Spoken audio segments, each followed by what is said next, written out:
डाम्फरा ह्रदरे निर्मित स्थायी निर्माण विरोध रे एनजीटी छाट 4 सप्ताह मध्य उच्छेद गंजाम जिलापाल को निर्देश देछंती एनजीटी या सहित सत्यपाठ दाखल भी निर्देश देछंती। डाम्फरा ह्रद आंतर्जातिक प्राधान्य थिबा रामसा साइट अंतर्भुक्त होइथिबारु एथिरे निर्माण बेआईन। आर्द्रभूमि नियम 2017 अनुसार जलाशय भितर निर्माण बेआईन।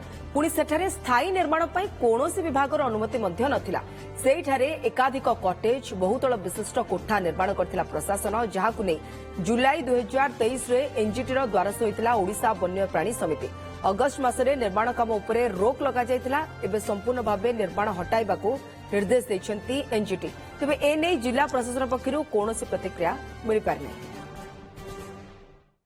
ये जो लेकटा हूँ गोटे लिनियर टाइप माने पाखापाखि लंबाटा हूँ 5 किलोमीटर 5 किलोमीटर लंबारे पूरा गोटे पटु आरपट पर्यंत पूरा एंटायर कंस्ट्रक्शन करी रखिछंती। एबे जोटा चली थिला पाखापाखि 12टा खंडे कटेज बोली जोटा कहूँ जोटा कि कंक्रीट स्ट्रक्चर सेटा ऑलरेडी कंप्लीट हो जाता ऑलमोस्ट।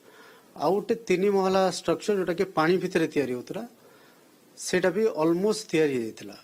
तो कोर्ट ये सबू स्ट्रक्चर जहाँ सब तैयारी होती ताकू इमिडिएटली 4 सप्ताह मध्य ताकू बाहर करके सफा करिया पड़े से एरिया को। से एरिया रू जहाँ सब निर्माण स्थायी निर्माण रही ताकू हटाया 4 सप्ताह मध्य गंजाम जिलापाल को निर्देश दिया।